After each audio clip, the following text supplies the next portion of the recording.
आज जो पोएम हम कवर करने जा रहे हैं उसका नाम है स्टिल आई राइज, जो कि माया एंजेलो के द्वारा लिखी गई है।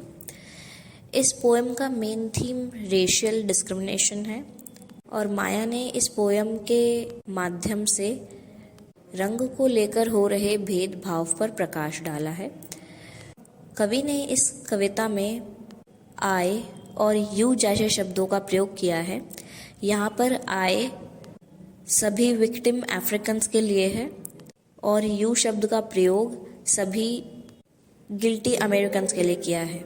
जिस समय की ये कविता है उस समय अफ्रीकन्स को ब्लैक कहा जाता था और अमेरिकन्स को वाइट कहा जाता था। तो यहाँ पर आई शब्द सभी ब्लैक्स के लिए है और यू शब्द सभी वाइट्स के लिए है। तो चलिए ज़्यादा देर ना करते हुए हम स्टैंजास पे चलते हैं। You may right me down in history with your bitter twisted lies. You may trod me in very dirt, but still like dust I will rise.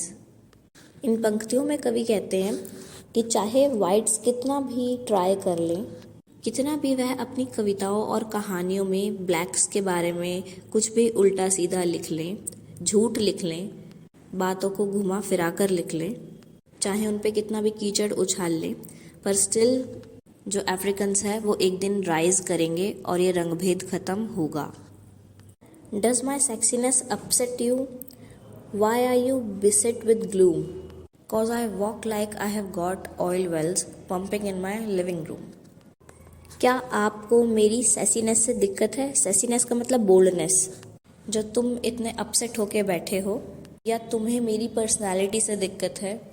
वह पर्सनैलिटी जो कि एक वेल्दी मैन की होती है, क्योंकि हमारे पास कुछ ना हो के भी वह पॉजिटिव एटीट्यूड है।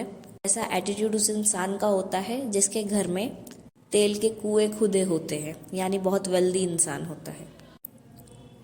Just like moons and like suns with the certainty of tides, just like hopes springing high still I rise.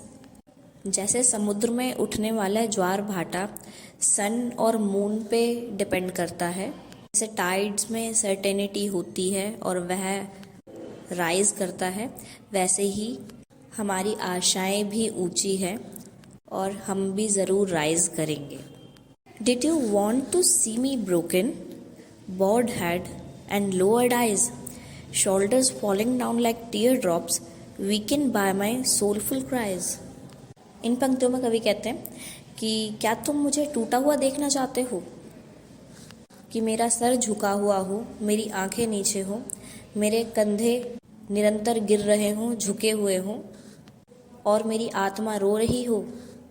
क्या तुम मुझे इस स्थिति में देखना चाहते हो? Does my हॉटीनेस offend you? Don't you take it awful hard, cause I laugh like I have got gold mines डिगन in my own backyard. क्या तुम्हें मेरे हॉटीनेस से दिक्कत है? हॉटीनेस का मतलब होता है खुद पर गर्व करना या घमंड करना। क्या हम खुद पर घमंड करते हैं, तुम्हें इससे दिक्कत है जो तुम्हें हम इतने बुरे लगते हैं? या तुम्हें हमारी उस हंसी से दिक्कत है क्योंकि हम हमेशा खुश रहते हैं, जैसे हमारे बैकयार्ड में सोने की खदानें हों?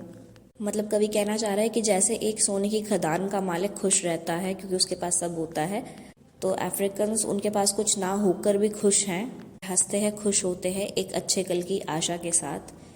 तो बस यही सवाल किया गया, क्या तुम्हें इसी खुशी से दिक्कत है? You may shoot me with your words, you may cut me with your eyes, you may kill me with your हेटफुलनेस, but still like air I will rise. तुम हमें अपने शब्दों के तीर से मार सकते हो, अपनी आंखों से मार सकते हो, नुकसान पहुंचा सकते हो, अपनी नफरत से मार सकते हो, पर हवा की तरह स्टिल हम राइज ज़रूर करेंगे। Does my sexiness upset you? Does it come as a surprise that I dance like I have got diamonds at the meeting of my thighs? Out of huts of history shame I rise, up from a past that's rooted in pain I'll rise. I am black ocean leaping and wide, welling and swelling I bear in the tide. Living behind nights of terror and fear I'll rise. Into a daybreak that's wondrously clear I rise, bringing the gifts that my ancestor gives. I am the dream and hope of the slave. I rise, I rise, I rise. तो इन पंक्तियों में कवि यही कहते हैं, does my sexiness upset you, does it come as a surprise, कि क्या मेरी इतनी अच्छी पर्सनैलिटी देख के तुम अपसेट हो, या क्या तुम्हें कोई सरप्राइज मिला है, कोई अनोखी बात पता लगी है जिसके कारण तुम इतनी नफरत हमसे करते हो। क्या तुम्हें हमारे डांस करने से दिक्कत है, क्योंकि हम उस वेल्दी इंसान की तरह डांस करते हैं जिसके पास बहुत सारे डायमंड्स होते हैं। Out of the huts of history shame I rise, तुम कितना भी अपनी कहानियों और कविताओं में इतिहास बना दो, पर फिर भी हम राइज करेंगे। Up from the past that's rooted in pen, उस दर्द भरे इतिहास से भी निकलकर हम राइज करेंगे। I am a black ocean leaping and wide, welling swelling I bear in tide, हम वो ब्लैक ओशन हैं जो कि बहुत ज़्यादा वाइड है, बहुत ज़्यादा लीपिंग है, और जिसके अंदर टाइड्स उठ रहे हैं, पानी की तरंगें उठने लगी हैं। Leaving behind the nights of terror and fear I rise, उन सभी डरावनी रातों को भूलकर जिनमें डर भरा हुआ था, हम फिर भी राइज करेंगे। इन to a day break that's वंडरसली clear I rise, एक ऐसे उजाले भरे दिन की तरफ बढ़ेंगे और राइज करेंगे। Bringing the gifts that my ancestor games, I am the dream and hope of the slaves. I rise, I rise, I rise. इन आखिरी पंक्तियों में कवि यही कहते हैं कि ये जो स्लेवरी का तोहफा हमें अपने एंसेस्टर से मिला है, हम उन्हें रिटर्न में कुछ अच्छा ही देंगे। जो आने वाली यंग जनरेशन्स हैं वो आशाओं से भरी है, ड्रीम्स से भरी है, और वो ज़रूर राइज़ करेंगे और ज़रूर राइज़ करेंगे। और इसी के साथ ये पोएम यहीं ख़त्म होती है।